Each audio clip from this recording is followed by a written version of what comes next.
Hey guys, welcome back to the Mklll Man channel. Today I thought it'd be cool to take a quick look at some older Colt Revolvers versus newer Colt Revolvers. This idea kind of come around, and if you've been a fan of the channel or watching my content, we've done a video in the past comparing older Colt AR-15s and newer Colt AR-15s and kind of comparing the quality control on those, since Colt nowadays seems to get a lot of hate on their new product lineup. A lot of people saying that they're junk and overpriced and that they're not as good as the olden days and the heydays of Colt. And doing that AR-15 video, we kind of debunked that, and I kind of spin off an idea in my head since I recently acquired this 2023 Colt King Cobra 357 Magnum, and I've got this 1976 Colt Lawman Mark III 357 Magnum on hand to do kind of a quick comparison, comparing the two. Since this was manufactured in 1976, a lot of people would consider that the heyday and the pinnacle of Colt revolvers and handguns. Now, before we get into it, I do realize this is a different model than this. I don't have a Colt King Cobra to compare, an older Colt King Cobra to compare to this new one. We'll just have to compare what we got, but they're relatively the same. Obviously, we were comparing a Python to be a lot different than the King Cobra, but standard production line revolver to standard production line revolver, duty revolver, both 357 Magnum, I think it'd make for a pretty good comparison. And yes, I know the finish is different. Colt didn't come out to the stainless revolver till about the mid-80s, so we've got what we've got to compare it. So without further ado, let's go ahead and get into it.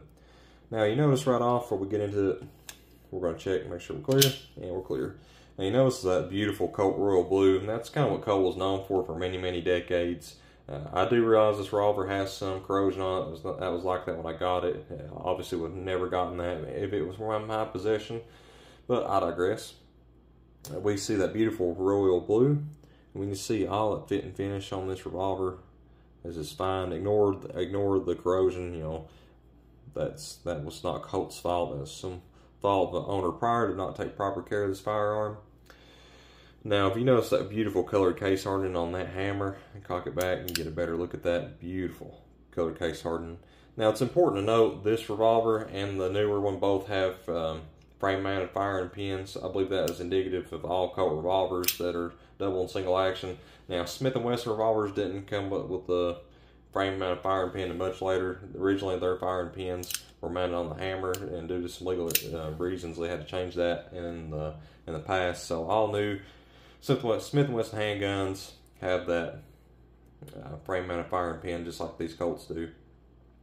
But you notice you got your wooden grips, this Colt medallion, beautiful, beautiful firearm, and you just hear this the smoothness in the single action. And just our lockup. Lockup's still excellent after all these years of being manufactured. Let's try double action. Now, we do have a very heavy double action on this. Now, this might be this particular model. It's like that being a more of a kind of a duty revolver from, let's say, a detective. It does sport a heavy barrel, 2-inch snub nose, so it does make for a very, very heavy firearm. But that's just the model, indicative of this model, so we won't really compare that much. But just kind of give you an overview of this, what the Colt was and what Colt is now. So let's take a look at our 2023 Colt King Cobra and see. The revolver is empty. I notice right off the bat just how smooth that cylinder is, just rotating freely, very smooth. Our ejector rod is a little stiff, but that's probably just because it's a new revolver and that would probably wear down over time. We can see single action, very smooth. We can also see that frame mounted firing pin right there. Let's try double action out. Very smooth. Guys, that double action on this is very, very smooth. A lot smoother than the older Colt and a lot lighter, I must say. So I bet this would be very pleasant to fire in double action as well. We also see a different sighting system. But let's go ahead and just take a look at our fit and finish. We do have some scuff marks, but that's not to hate on this gun. Well, stainless revolver, pretty much you can pretty much see your reflection in it, so any kind of little scuff or thing is going to show up really good on this. So that's not necessarily Colt's fault. That's just what happens to these bright stainless revolvers if you don't keep them really polished up. But the action on these is very, very smooth. Like I said, the cylinder is very smooth and spins freely. Let's go ahead and take a look at that older Colt too while we're at it. Very butter smooth, and our ejector rod's just like working on glass. I'm not going to hate on that Colt, the newer Colt on that, just because it's not been shot. It is a little stiff and kind of gets hung up a little bit, but we'll not hate on it too bad for that. But we see this King Cobra does sport a 3-inch barrel, and the crown is recessed into the barrel to protect the muzzle, which I do like for a duty revolver or a home defense revolver or a carry revolver. That's very nice, keeps from your muzzle getting damaged. Right off the bat, guys, I don't notice anything really jumping out at me. It's different other than the double action's a lot heavier on this Lawman Mark III, and it's a lot smoother on this one. Nothing's jumping out at me saying that this gun's garbage, you know. It's also fun to note, in 1976, this revolver would have cost around $230, $250. Obviously, pythons would have been a little bit more at the time.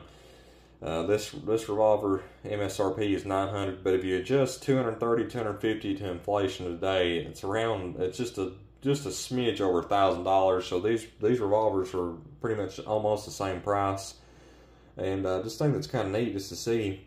I think where Colt gets a lot of hate nowadays, a lot of their manufacturing's just through machine. We don't get as many skilled laborers working on these revolvers like you did back in the day. Now, when Colt was in its heyday, you had a lot of skilled workers, employees that were pretty much all gunsmiths that would work on these revolvers and fine-tune them and make sure they had these crisp triggers and these crisp trigger jobs and the cylinders lined up perfectly.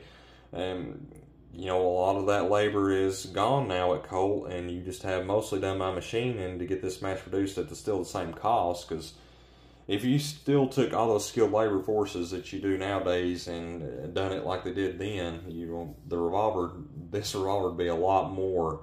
I think Colt's doing a good job for what they're doing, for all this being done pretty much by machine. You might have some hand fitting later in the finishing process, but for what it is, guys, I just think it's a really, really nice revolver, and I've not seen anything jumping out at me that makes it bad. I mean, it still seems a quality revolver, just as good as this 1976 revolver.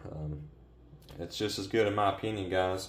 Thought we'd do that quick little comparison. I know it's kind of a short video, just the revolvers, and there's not a whole lot to dive into it, but I appreciate you guys for watching. If you enjoyed the video, go ahead and hit that like button and share. I always appreciate you doing that. It helps us out here at the fight the YouTube algorithm. I'll get it out right.